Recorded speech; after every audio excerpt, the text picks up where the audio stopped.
Chief justice قاضی فائز عیسیٰ کے خلاف باقاعدہ مہم کا آغاز ہو گیا ہے، بلکہ یہ کہنا چاہیے کہ وہ مہم جو ختم ہوئی ہی نہیں تھی ان کی کردار کشی کی، اس کو ریوائیو کر دیا گیا ہے۔ تو ایک حصہ اس کردار کشی کا وہ ہے جو ریفرنس کے دنوں سے چلا آ رہا ہے، اور پاکستان تحریک انصاف نے ایک پیج سے نکلنے کے بعد اس کو وقتی طور پر مؤخر کر دیا تھا، لیکن اب اس کو دوبارہ ریوائیو کیا جا رہا ہے، اور ریوائیو کرنے والوں میں نسبتاً ظاہراً پڑھے لکھے لوگ بھی انوالو ہیں، اور جو نام نہاد مین سٹریم لبرل میڈیا کے نمائندگان بنتے ہیں وہ بھی اس کے اندر انوالو ہوتے چلے جا رہے ہیں، جس سے موقع ملا ہے ان تمام لوگوں کو جو جسٹس قاضی فائز عیسیٰ کو بطور چیف جسٹس ہمیشہ سے نیچا دکھانا چاہتے تھے۔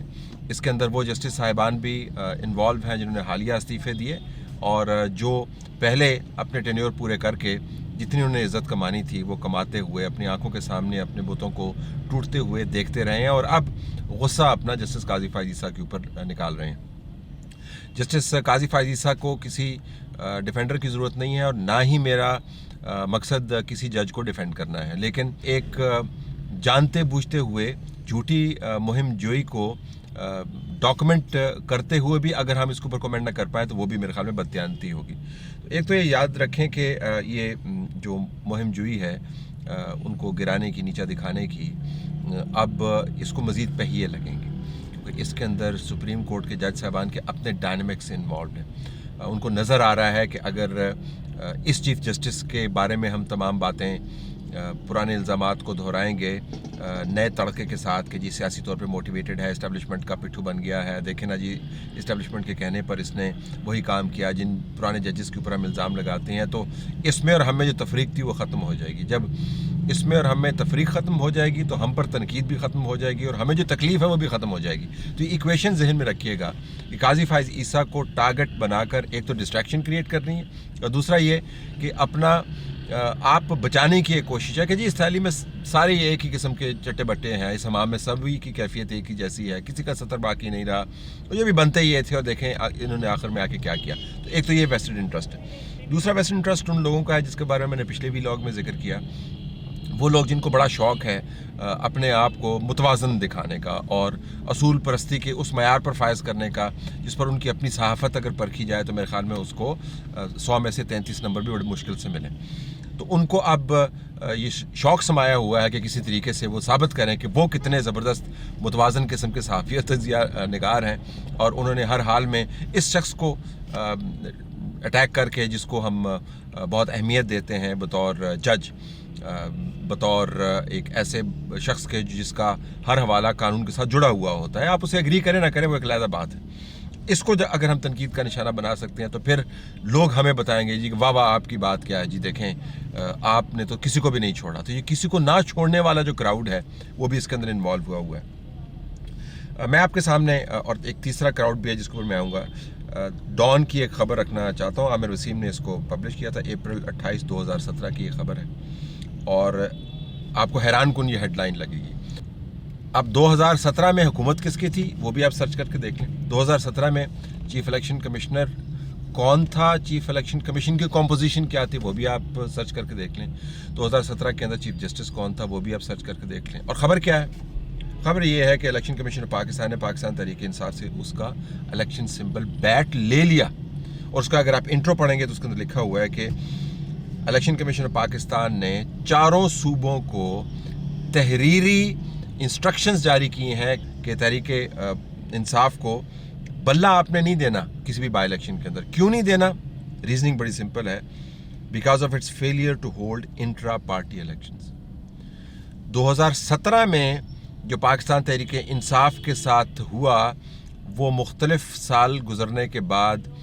اب اسی فیصلے کی بنیاد بنا جس کی بنیاد پر قاضی فائز عیسیٰ صاحب کو بتایا جا رہا ہے کہ ان کی کورٹ نے اسٹیبلشمنٹ کے کہنے کے اوپر پاکستان تحریک انصاف کو بلے سے ڈپرائیو کر دیا، یعنی 2017 کا وہ ڈیسیژن جس کی بنیاد بھی وہی بنی کہ انٹرا پارٹی انتخابات آپ نے نہیں کروائے، اور پاکستان تحریک انصاف ایک پیج پر تھی، تمام جو پاور سرکلز ہیں وہ اپنی اپنی جگہ پر ان کو سپورٹ کر رہے تھے، اس کے باوجود ان کی حرکتوں کی وجہ سے یہی خبر اس وقت بنی۔ اگر آپ اس خبر کے اوپر سے ڈیٹ ہٹا لیں اور اس کو آج کی تاریخ اور آج کے سن میں آپ کنورٹ کر دیں تو ہیڈ لائن یہی لگے گی کہ E C P deprives P T I of its election symbol bat. اس میں اضافہ کر دیتا ہوں because it fail to hold intra party elections. یہ جو کیمپینرز ہیں میرے خیال میں ان کو تھوڑی سی تحقیق کرنی چاہیے, تھوڑی سی اپنی سمت درست کرنی چاہیے. جسٹس قاضی فائز عیسیٰ کی عدالت جو ہے وہ پرفیکٹ عدالت نہیں ہے, ہم یہ کہہ سکتے ہیں, بلکہ میں یہ کمنٹ کر سکتا ہوں کہ قاضی فائز عیسیٰ صاحب جو ہیں اس کو اپنے ہر کیس کے اوپر جو سوال جواب ہے اس کو ایک ڈیپ انکوائری میں کنورٹ کر دیتے ہیں. لیکن ان کے سٹائل سے آپ اتفاق کریں نہ کریں, آپ کو پسند ہو یا نہ ہو, وہ سائلنٹ جج نہیں ہیں, وہ اگریسو فارورڈ لیننگ جج ہیں. وہ قانون کو سائٹ کرتے ہیں, وہ اپنا ہوم ورک کر کے آتے ہیں, وہ سائٹیشنز مانگتے ہیں, وہ پیپر مانگتے ہیں. آپ کہیں جی وہ بہت کچھ کورٹ روم کے اندر بھر دیتے ہیں. لیکن اگر آپ نے اس فیصلے کو بنیاد بنا کر قاضی فائز عیسیٰ کو ذاتی طور پر اٹیک کرنا شروع کر دیا کیونکہ آپ کو اپنی ریٹنگ کی فکر ہے, کیونکہ آپ نے کوئی اپنا سکور اس کے ساتھ سیٹل کرنے ہیں, تو ان کے تو 6-8 مہینے رہ جائیں گے, وہ تو اس کے بعد ریٹائر ہو جائیں گے. لیکن آپ نے ایک ایسی پریسیڈنٹ سیٹ کر دی ہوگی کہ پچھلے تمام چیف جسٹسز جن کو انہوں نے ٹیک آن کیا, جن کے سیاہ کرتوت انہوں نے سامنے رکھوائے, عدالت کے اندر جو انہوں نے نئے معاملات سدھارنے کے لیے جو ایفرٹ کی, وہ تمام کا تمام جو ہے وہ مٹی کے اندر گر جائے گا. اگر ان کے خلاف واقعتاً کوئی ثبوت موجود ہے کہ اسٹیبلشمنٹ کے ساتھ ان کا تعلق ہے تو سامنے لائیے, ورنہ برائے مہربانی اٹیک کرنے کی کوئی اور وجوہات بنائیے. اس فیصلے کو بنیاد بنا کر آپ اٹیک نہیں کر سکتے کیونکہ وہ اٹیک کی بنیاد بنتی نہیں ہے. کوئی بھی الیکشن کمیشن اس پارٹی کے انتخابات نہ ہونے کی وجہ سے اس نے اس سے سمبل واپس لینا ہی تھا. کوئی بھی سپریم کورٹ اگر وہ ذرا سا بھی قانون کو انفورس کرنے کی سخت رکھتی ہے, الیکشن کمیشن کے فیصلے کو اس نے ایسے ہی ٹریٹ کرنا تھا. لیکن اگر آپ یہ کرنا چاہتے ہیں جسٹس قاضی فائز عیسیٰ کے ساتھ تو کر کے دیکھ لیجئے. ان کو تو تھوڑا سا فرق پڑ جائے گا, لیکن جو روایت اچھی آپ کو نظر آ رہی ہے بنتی ہوئی سپریم کورٹ ججز کے حوالے سے, وہ ستیہ ناس اس کا ہو جائے گا اور تباہ و برباد ہو جائے گی. میری اس بات سے کسی کو فرق پڑنا نہیں ہے کہ جو کیمپین چلانے والے ہیں ان کے لیے ذاتیات اصولوں پر بھاری ہیں اور انہوں نے اپنی ریٹنگز کے لیے یہ کام کرتے رہنا.